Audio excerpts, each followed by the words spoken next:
Okay. So we looked at Pentateuch, the background of Pentateuch, what is the basic theme, basic message of Pentateuch. We have seen some information, especially the importance of Abrahamic call and covenant. And so we looked at them. Today we are beginning Genesis, but please understand, we are not going to explain everything from the book of Genesis, but we are going to look at only that critical areas that we need to cover. All right. So that is the aim for us as we study Genesis. The Genesis actually in Hebrew, the word is Bereshit, right? Bereshit. Bereshit, that is the word in the beginning. There is a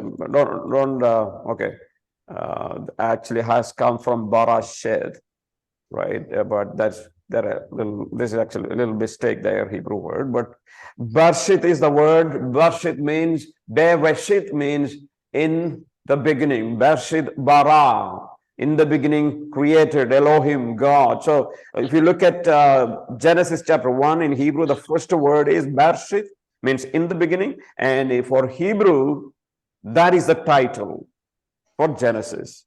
But when Hebrew Bible is translated into Greek, remember Septuagint, they gave first a word, they said Genesis, right? Genesis. From there, you get the English word Genesis. So it is taken from Greek word Genesis. So that's how you got. And Latin Vulgate, they use the word Liber Genesis, right? The book of Genesis. So that's the title of the book. Let's look at the nature.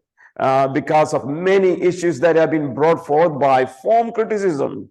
Remember, we talked about form criticism or historical criticism. We talked about that in the previous class, which is liberals' attack on the form or on the authorship, the date of writing, things like that.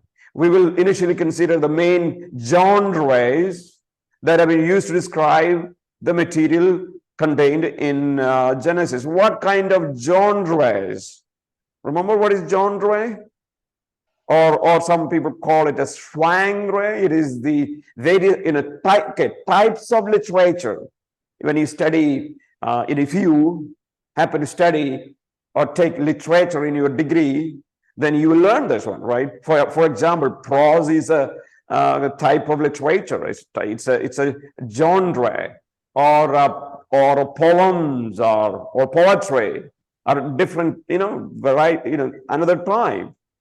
So that's what genre is. So what kind of genre is Genesis is a question that liberals would ask and they write about.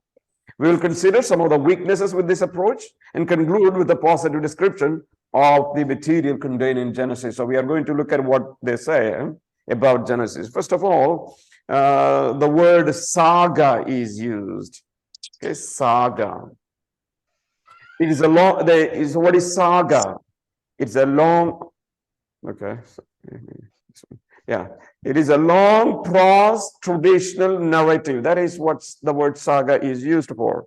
It is a typical episodic structure which has developed around stereotype topics and theme. And these episodic units might be sections of narrative tradition that were originally independent. And this may contain other genres such as legends, tales, myths, novella, etc. So these episodes recounts deeds or virtues from the past which contribute to understanding of narrator's world. So saga is what? Here is someone who is narrating the things that happen, right? According to his understanding, he narrates. Now, what is the problem? Whether these are real or unreal is irrelevant for the narrator. They are simply the pictures of the real world. That's how they look at it, right? They present it as reality.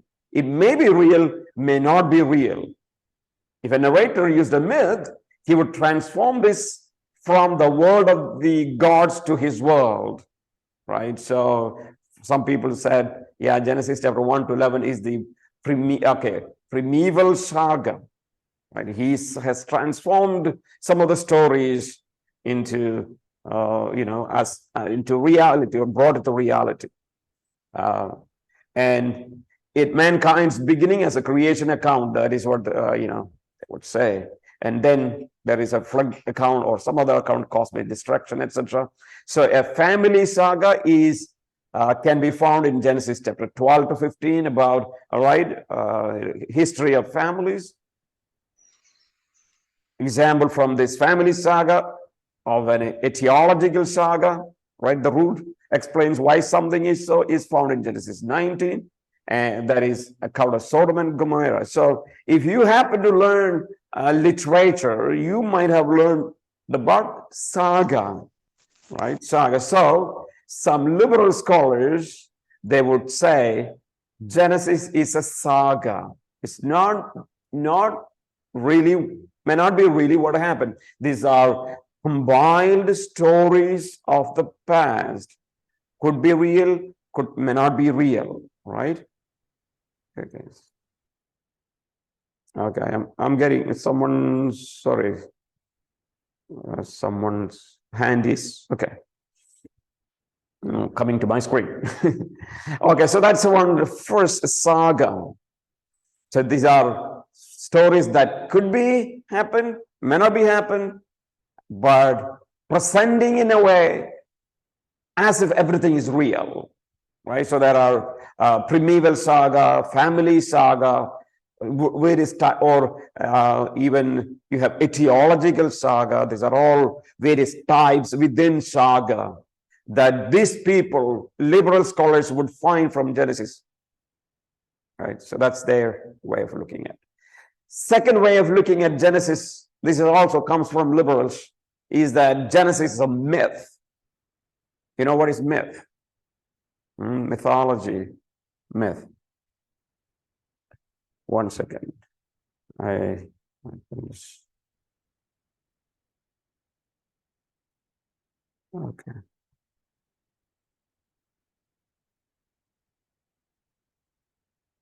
Okay.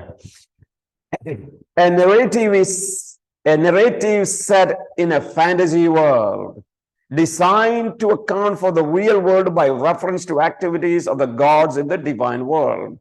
So what is a myth? Right, myth is a narrative set. A narrative is set in a fantasy world. So you know what is mythology, right? Because see, our land is full of myth. For example, I'm basically coming from Kerala, right? Kerala, and very soon we are going to have something, after a couple of months, we are going to see something like Onam. Some of you may have heard about Onam festival, right? There is some kind of king who lived, that is what their belief, that who was so righteous, right? Who was the best king, and people had a lot of wealth and they were wealthy, healthy, and there was righteousness everywhere. There is no lie, there's no abuse, perfect rule, right? So there was some kind of there was a king who lived. That is the story, and people celebrate every year Onam festival, right? What is that? It is a fantasy world, right? It's a mythology, right? It's a fantasy world. Just like that's our mythology. And you look at our country, India has got all kinds of fantasy. And I would say a religion actually founded on fantasy world, right? A more precise way of defining this as the Semitic people saw it, or would be this. It is a story that takes place in the world of deities, right? It is a story that takes place in the world of deities. That's how a myth it is. So here is chords defined. It's better defined, chords fantasy world, as the world of the deities. For the people of the ANU did not see fantasy as we see it, for the events of this world had a correspondence with the divine world. That is to say, they really thought this was what happened with the deities. This type of myth is called sacred history as opposed to actual history. Look at that one. Sacred history. What is sacred history? Story that happened in the deity world. I'm not here to explain, and it is a problem if I explain all those things. And because these videos, somebody was saying, telling me, you refer some of the things, maybe you can be in trouble because you tend to criticize maybe some other religions, and you can be in trouble because people listen to videos. Not everyone, but somehow if someone can listen to you, and maybe you're in trouble. I don't have a problem, but I'm saying yes. Look at the sacred history. What is sacred history? Sacred history means something happened in the deity world, and I see most of the stories that is I heard in my childhood from these are the stories, the war that took place in deity world, right? Deity world, and that is called a sacred history, not the actual history. This is compared with the pagan literature that deals with creation and sons of God and sex and the flood, etc. Right? So what they do, they compare this one with the other literatures, and they would say Israel supposedly borrowed myths and demythologized them. You might have heard about Ugaritic, right? Ugaritic is what? It is also the same, right? It is the pagan word, but it is so early. It is something like when Bibles were written. These Ugaritic literatures were there, and yes, if you go and look at Ugaritic literature, you will hear about flood. So what they would say in the mythology, they would say, what Jewish people did? Jewish people read the pagan literature, and they brought the stories into their own and made it demythologized. That is what they would say. So yes, many liberals say Bible, especially Genesis, is myth. Genesis is a myth. Then the third one is in novelty. Novelty. It is a German term. It has come from a German term, novella. The term is employed by Martin Dibelius in the form tradition to gospel. It corresponds to our concept of a short story. That is what a novelty, a short story. A novella develops a point of tension to a final resolution, usually just like that. So the perspective is this world a structural character is complex? It may employ subplots and things like that. So there are a lot of things they would say. I don't want to put them all here and put you in not understanding what it is. But novelty is another type of literature that people call, and it is what? A story begins with, beautiful way, then it reaches into a climactic tension, right? A tension happens, then rest of the story provides a solution. Most of our movies, if you look at, will be something like this. It begins with some kind of good place, then there is a tension leads into a climax, then there is a solution happens, right? So that is what a short story or a novelty. So some people look Genesis this way. Now, what is our answer to them? Right? What is our answer? Let's look at the weaknesses. Problem with these approaches is that they are based on the assumptions of form criticism. Please, again, let me say, if some of you are new, so I'm telling, I wanted to say again, maybe a little bit, some of you have already heard, maybe some of you are new, so you may not know what is form criticism, right? When you study the Bible, there are two types of criticism. One is known as textual criticism, right? Textual criticism. Another one is known as historical criticism or form criticism. Both are the same. It's connected, right? These are all historical criticism and form criticism are connected.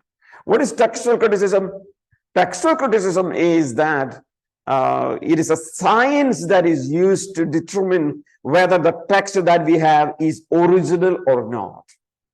Means the words that are used in our Bible in the New Testament, is it original word? Was it original? Does the original autograph contains this? Why we need to employ textual criticism? Why? It is simply because we don't have the original autograph. For example, the autograph that Moses wrote, right? The first one. We don't have that one. The autograph that Paul wrote on, we don't have. None of them, right? You know that Old Testament is written in Hebrew, New Testament is written in Greek, and a few portions of the Old Testament is written in Aramaic, especially when they were in the Babylonian captivity. You know that, right? So that's how Bible is written. So, so what is the problem? Since we don't have the original autograph, the original manuscripts, what we do, but another question, then what do we have? You talk about a Hebrew Bible, talk about a Greek Bible, what do we have? We have copies of the original autograph. We have more than 5,000. We have more than 5,000 copies of the original in Greek itself, for the New Testament itself. And so we have a science in which we can compare this more than 5,000 manuscripts to determine whether this word was an original or not. That is what a textual criticism. Right? We do, right? In most of the Bible colleges and seminaries, they do teach textual criticism. But what is historical criticism? Historical criticism is basically asking the question, when a book is written and who wrote that book, right? Who wrote that book? But what happened in the 16th, 17th, 18th century, liberal scholars used this one to attack the traditional understanding of the Bible. Traditional understanding of the Bible. What is that? For example, remember in the beginning of Pentateuch we looked at the traditional understanding of Genesis or Pentateuch. Let's take Pentateuch is written by Moses, right? That is a traditional understanding. But liberal scholars said no. They're trying to come and say no. It is not written by Moses. It is probably compiled later. Sometime later, and it is taken from at least 4 different sources, JEDP, right? JEDP, that is 4 different sources. Jehovistic, Elohistic, Deuteronomistic, and priestly source. There are 4 sources used, and materials are copied from the 4 sources and compiled it. That is what Genesis, right? That's how liberal scholars. So they said, no, Moses did not write. Somebody, these were stories from different places. So when you see word the form criticism, that's what it means, right? This is used by liberals, right? Liberal scholars.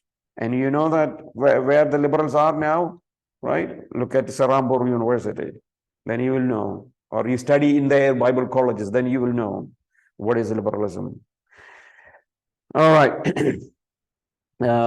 So weakness is that these are assumptions of form criticism. Biblical material has gradually developed with additional material being added. a genre developed from a kernel. Embellishments are added to this as a result of the creative force of that particular tradition. All right, so that's how they explain the central problem for the one who holds a high view of bibliology is that truth is relative and truthfulness of the historical event is questionable. What happens if we approach Genesis 3 in this fashion, right? So like someone like me, okay, someone like me, if I say that, these are, stories taken from various mythology and added, combined, and how should we understand that one? For example, let's look at Genesis 3. Let's assume that we initially see 3 as a mythological. Now, just assume that Genesis, first 11 chapter of Genesis is a myth. So if the story, if Genesis chapter 1 to 11 is a mythological, then the 3 in Genesis chapter 3 should be a myth, right? Should be a myth. And if that is a curse, then if that's the case, then the curse on the serpent should also be a myth, right? And the etiology that explains why serpents have no legs and why they are so dreaded by the woman probably is something that we can remember here, right? So if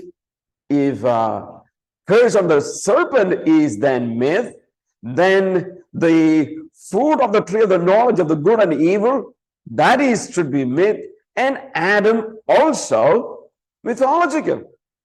So if you say Genesis chapter 1 to 11 is a myth, that means everything in that story is myth. What happens? Where are we going? Ultimately, we end up with the Bible that has lost the account of historically accurate account of the fall. And if this is the case, what are we then to do with the Romans 5 with the Paul's comparison between Adam and Christ? We are in trouble, right? So if anyone thinks this way, that is a mythology, that means you destroyed the Bible, right? Destroyed the Bible. You destroyed the veracity of the Bible. You destroyed the basic message of the Bible, and that means you cannot trust the Bible. You cannot trust the Bible. If you cannot trust Genesis, you cannot trust the Bible. If you cannot trust the Bible, then you cannot trust Jesus Christ. If you cannot trust Jesus Christ, then, as Paul says in 1 Corinthians, if Christ is no reason, you are still in your sin. You're still in your sin. Yeah, that's what Paul said. So I'm saying you have no hope. You have no hope, right? So anyone who said, I know now, here I'm talking about Genesis, right? I'm saying, no, Genesis is God's word. This is revealed by God to Moses. Moses never been in the beginning of the creation. He came to the scene after thousands of years. But God revealed to Moses what originally took place when God created the universe. It's very important. We call it as God's revelation. For us, Genesis is very, very important. Not only I'm saying from Genesis to Revelation, very important. We see it as God's word, right? That's how we see it. We have to, because our complete belief system, of our belief rests on that foundation, that Genesis to Revelation is God's word. Yeah. Now the problem is this. Sometimes I hear people say, no. That is Paul's word. That's Paul's word. That's not God's word. That's Paul's word, right? You hear that one. What do you hear? You hear among those who claim to be believers. For example, for example, if you happen to listen to a feminist, right? Feminist, you listen to a feminist, and they would say, a woman should subject to her husband, right? So there is a submission. Oh, then suddenly they would say, no submission at all. Then what about the Bible? When Bible, 1 Corinthians chapter 11, what does it say? 1 Timothy chapter 2, what does it say? 1 Corinthians chapter 14, what does it say? Oh, okay. No, that is Paul's word. That is Paul's word. That's not the command of the Lord. Yes, that's how you destroy the Bible. All right, that's how you destroy the veracity of the Bible. So I'm saying, it can happen with the liberals, and it also can happen with the people who claim to be believers. If you don't know what are you trying to do when you make statements, right? It has got a lot of ramifications, right? Ramifications. So I'm saying, if anyone thinks that Genesis chapter 1 to 11 is a kind of, is taken from somewhere else, and imagine that it's a myth, then it's a problem, big problem, because the entire Bible is built on Genesis chapter 1, 2, 3, right? Those are foundational. Second myth, common misunderstanding of myth is that these reflect a fantasy world. That is what usually myth. We interpret this to mean that this is how ancient viewed a myth. This is a misunderstanding of myth. Myth reflected ancient men's understanding of reality. At the heart of this was the teaching of correspondence. All right, like resurrection of Baal reflects the resurrection of vegetation in the spring. This is also connected to Canaanite religion. For the ancient, Baal's resurrection was not fantasy, but a fact.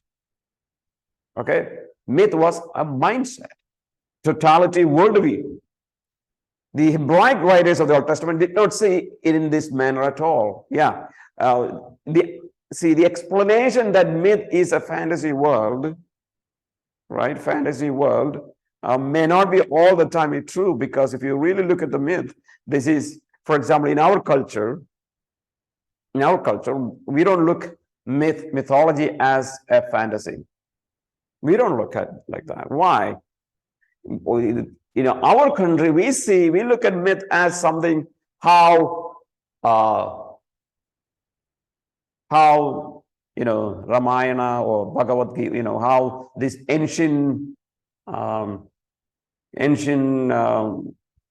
people, how did they look at the world? That is what in our understanding of myth.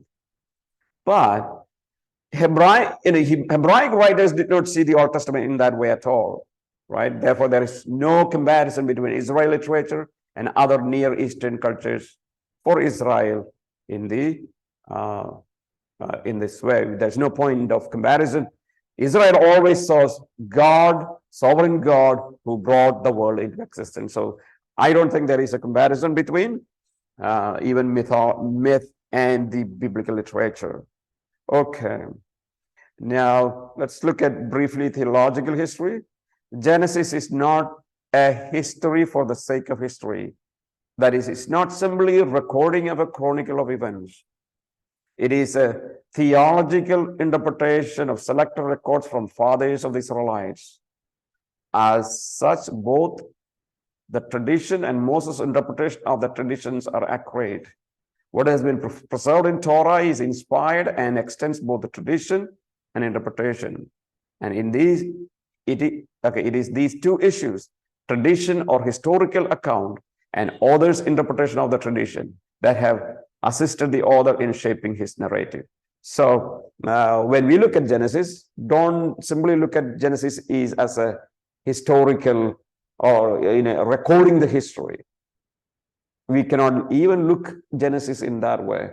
Genesis is a theological history. That means, yes, Moses writes the ancient history. That is right. But if you look at, you will see many times what Moses does, he gives interpretation also. Right? For example, when Moses talks about Adam and Eve, Moses will write a commentary on the marriage. You see, if you look at, that's what happens. Think this way. Yes, God brought Eve to Adam. Then Moses would say, therefore, yeah, man shall not be, yes, alone, yes. So you need a helper, so brought, and Moses would say, therefore, a man will leave. Therefore, a man has to leave his parents and cleave. Right? Leave and cleave. That is Moses' commentary on marriage. So that's how you will see. So it's not only simply history, it is interpreted, right? Interpreted. So okay. So far what we have done, we have simply looked at how we should look at Genesis is a theological history. Now let's look at the composition of Genesis. What do we read? Genesis informs us about Israel, about her origin, purpose, and destiny. That is very important.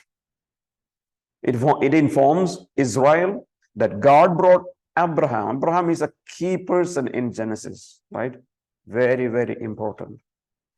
And his seed into existence in order to bring to pass God's kingdom program for the world, as he had been declared in chapter 1 in Genesis. What was that?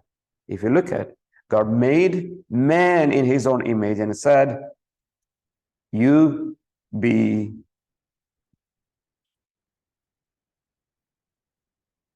fruitful and multiply.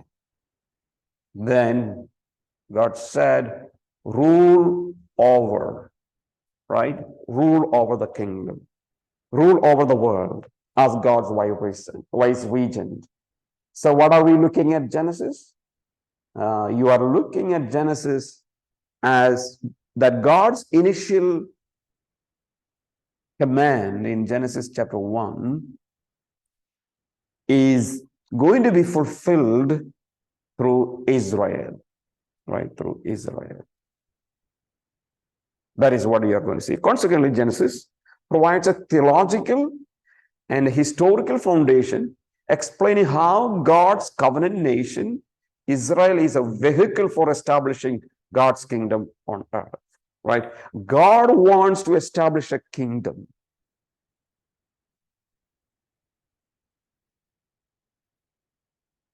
That is the main thing in Genesis chapter 1. God said, be fruitful and multiply, right? You fill the earth and rule over the earth for me, right? So what happens? You know that human beings, God, even though God gave the authority, but they sinned and they were unable to fulfill God's plan, right? Remember chapter 9, you have the flood, God judged them. Chapter 11, again God judged them, right? Even before talking about Abraham, there are 2 times God judged human being, 2 times. Number 1 with the flood. Number 2 by confusing the language. 2 judgment already happened. Why? Because of sin. They did not fulfill this one. Be fruitful, rule over. Right? They did not. And now chapter 12 of Genesis, where you see Abraham coming into the scene, where God is trying to establish on earth a kingdom for him through the Jewish people, Israel. So, what are the main motives, main themes in Genesis? Okay, blessing and cursing, 2 things. Yeah, 2 things comes quite common in Genesis. The term means, blessing means to enrich, right? Enrich. God's blessing reflects his approval. God, if God blesses someone in Genesis, it means he has approved. All right. It is this blessing or this enrichment is connected to three things. Three things. What are those? Progeny, seed, or descendants, right? And number two, land. A land. Third, a prosperity, right? Where they become famous. They are they are prosper. They will prosper, right? So that's the idea. The second is curse. This means to implore a ban, right? Implore a ban. It is just opposite to blessing.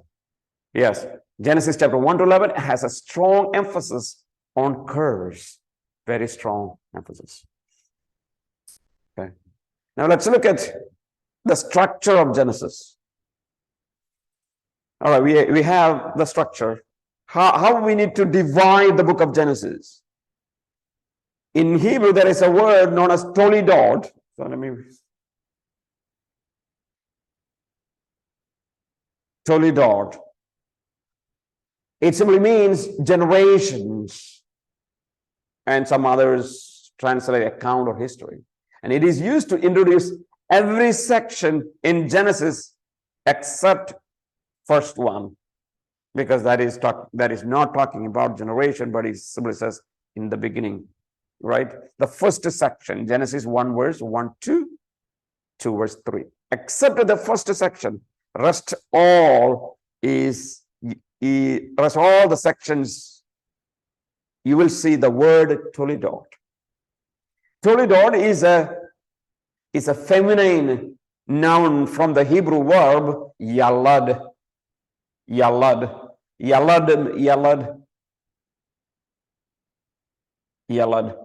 It means to give birth to someone or something. Yeah. Give birth. So this is form, okay, don't worry about Hebrew grammar. Causative form of verb, it denotes what is brought forth. Traditionally, this has been as a heading for the following material. There are many authors has viewed it that way. Let's look at it. So if this thesis is valid, Genesis, all right, okay. Supposedly the Genesis traditions were recorded on clay tablets, right? That is what tradition says. And finally collected into the present form of a book form. So look at that one. So how these things were written, traditionally these were written in clay tablets, right? They, in ancient time, they used to bake mud or clay, right? And make tablet and write on that. That's how these things were there. If this is valid, Genesis 1 should come after 4 verse 16. Okay, don't worry. That is something that we will deal with sometime later. Okay, I have here. Yeah, I have here. Yes. Okay. Here is the division of Genesis.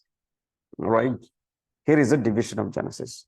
We call it as number one, a primeval history. Second, a patriarchal history.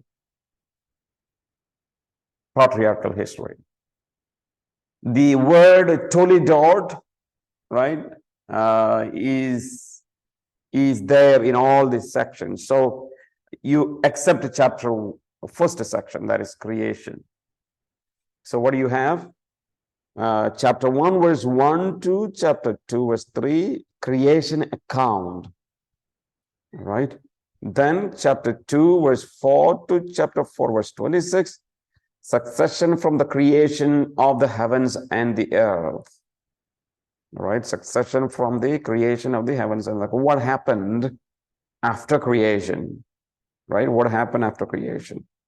Then we have this leading men, succession from Adam. All right, now if you look at chapter 5, some people called it chapter 5 as a death chapter, right? Because they looked at people born and died.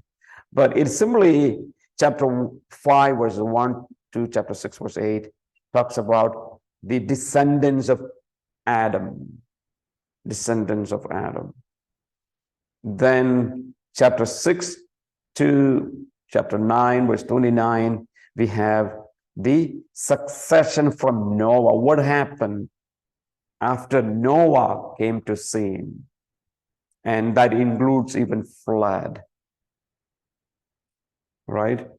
Then chapter 10, verse 1, we read the succession from the sons of Noah. All right? Shem, Ham, and Japheth. Then how the Bible, Genesis explains, chapter 11, verse 10 to 26, we have, now, of course, you have 3 sons. Bible focus only one son. That is, you have Shem, Ham, Japheth, or Japheth. Now, Ham and Japheth succession is not much recorded. Then you see succession from Shem. Why? Because of Israel, right?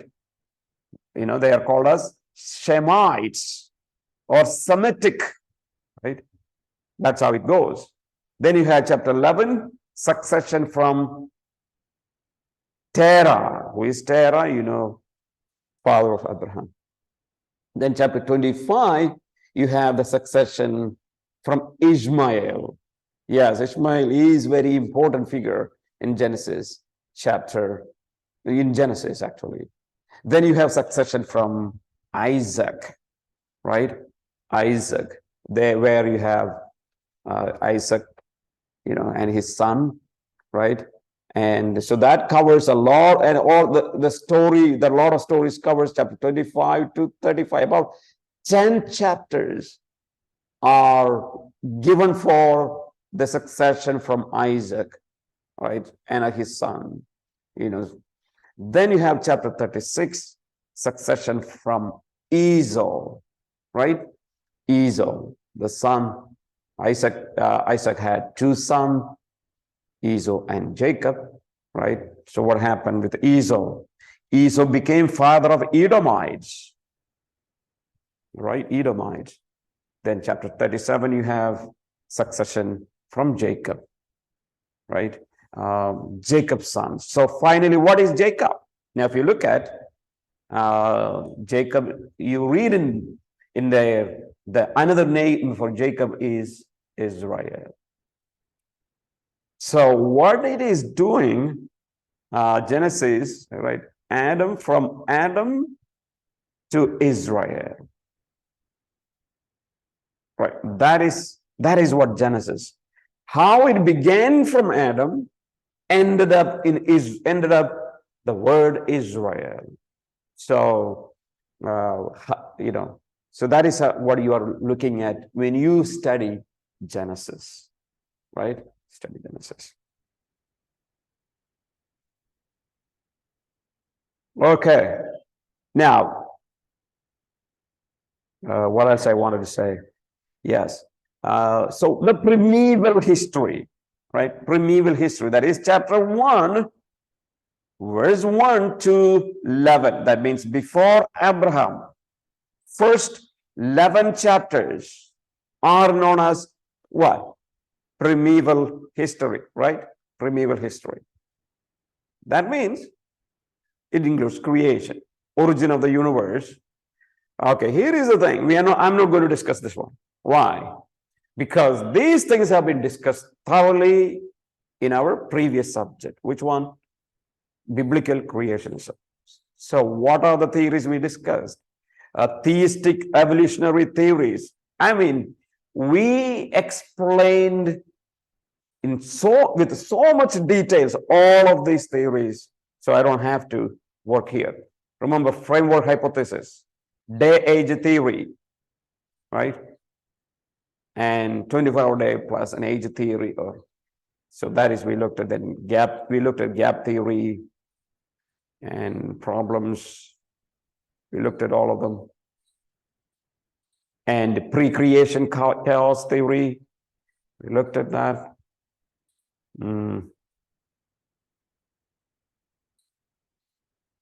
Okay. And there are some of the Hebrew word that is used there. I need to correct it. So that's the reason I said don't print it, right? Please do not print, because some of the Hebrew words have to be correct. Because what happened, I changed the entire fonts, and the Hebrew font, everything just gone. So I need to work with every word now. So that is what the problem. Okay. So yeah, we looked at all of them. Yes. Yes. Now, here is one thing that I wanted to look at here. That is image of God. Okay. Genesis chapter 1 verse 26 says, God created man in his own image. What that means, right? So here is the point. Here is something that I wanted to say. In our systematic theology, we are going to learn anthropology. Okay, anthropology. Under anthropology, we are going to discuss this one in detail, right? In detail. So here in this note, we don't have all the details because that is coming up, and there we have to discuss. So, but what I have done here, I have given a small explanation of what is image of God, right? Okay, because now I'm not going to make any arguments here or various theories of the image of God, not here, because those things would be dealt in systematic theology. First of all, nowhere in Scripture is there a list of features that make up the imago Dei. We must derive these components from what we observe God and man to have in common in distinction from animals and other created beings, right? So what is the difference between us and animals, right? Why we are told that we are created in the image of God. Animals are not created. So what does that mean? I have some small sentences here. First of all, that means man has a conscious resemblance to God, right? Consciousness that includes self-consciousness and a God consciousness and a world consciousness, right? We are conscious people. We are self-conscious people. That means we know that we live. That's the reason every morning you get up in the morning, right? You wanted to go someplace, you want to dress up, right? You wanted to wear your clothes, you go and in front of a mirror and you look at yourself because you are self-conscious. Number two, man is God conscious. Yes. Every man knows that there is God. Every man knows that there is God. There is no one who does not know there is God. So then you might ask about atheist, right? What about atheist? Yes, they also know that God exists. They know that God exists. And the problem is that they deliberately deny it. So we call them practical atheists, not true atheists. Everybody knows that there is a God alive. Then world conscious. Yes, we live in a world. There is a world out there. So that is what the conscious. So I say three features in the consciousness. So man has a conscious resemblance to God. Number B, man has a rational resemblance. Human beings are rational being. What is that? Yes, that means we have intelligence, right? We are intelligent being. We can reason. We have the reasoning capacities. We can think abstractly. We can think, right? Something from the beginning till the end. We can think and communicate through what? Yeah, propositional language. Animals also communicate. Animals also have got language, but they don't have a propositional language which has got grammar and syntax. Yeah, only we have. Animals doesn't have, right? Animal doesn't speak in the past tense, present tense, and future tense. They communicate, they have the language. So we have a rational resemblance. Third, we have a volitional resemblance. What is that? Volition, remember, will. This includes features of purpose, activity, self-determination, and volitional freedom. Yeah, I have the freedom to drink a glass of tea or not to drink a glass of tea. Right? I have a purpose, and I teach, you learn, you have a purpose in learning it, yes. You envision something. Activity, you do something, you go for a morning walk, or so that's what volitional resemblance. Fourth, what is the image of God in man? Man has a moral resemblance. It is connected to moral resemblance. That means what? Yes, we have a conscience, right? And we have moral oughtness, right? We know what is right. For example, killing someone is wrong, whether you are whatever may be, coming from a country, right? Yesterday was just, you know that if you go to Nagaland here, Nagaland is famous for, you know what? Headhunters, right? Headhunters, you go to Nagaland, you will see. You will see older men having a kind of garland. And in that garland, you will see, heads hanging. Heads means like maybe heads that is made out of bronze or something like that, copper, I don't know. So, somebody has got 3 heads, somebody has got 4 heads, somebody has got 6 heads. That means how many heads he has taken, how many enemies, how many people he has killed, right? That's what headhunters. But did they know that what they were doing wrong? Yeah, they knew, right? Everybody knows what is right, what is wrong. It is, so morality is there, okay? Human beings have morality. There is a problem with atheists, right? You ask the atheist, okay, how evolution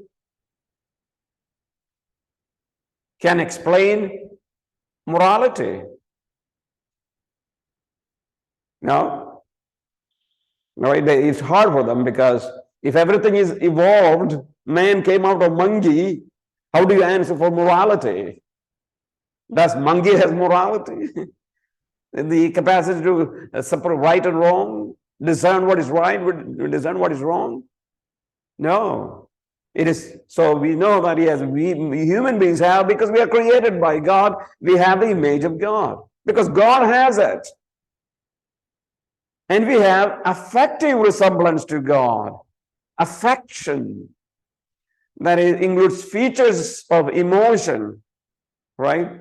Features of emotion, then social interrelatedness, yeah, interrelatedness, and racial solidarity. Yes, these are all connected to affection. That means whatever God has, you have. Then there is a spiritual relationship to God. So if you are in the image of God, means there is a spiritual relationship. God is spirit, right? And the way that we approach God through our spirit, right? So this includes capacity for worship, fellowship with God, and even the possession of immortality, that yes, we will die, but not completely. We will not be will not cease to exist. We will not be annihilated. There is another life awaiting. Here, I do not include moral excellences, holiness, righteousness, and truth in this list, but it is connected to our morality. But all people have a native capacity to reflect these qualities, but they're not the qualities themselves. All right. So I'm saying here we have a spiritual relationship. What is the image of God in man? I'm looking at this way: A, B, C, D, E, F. All right. These are my way of looking at it. What are the things we have actually from God? Which means I am not including physical resemblance, right? That would be a topic that we will discuss later. Okay, so this is one place that we have not dealt in biblical creationism. So I thought I will explain a little here. All right, so that is what that we need to look at. Then what else? We are not looking at yeah, not anything much. Okay, so I will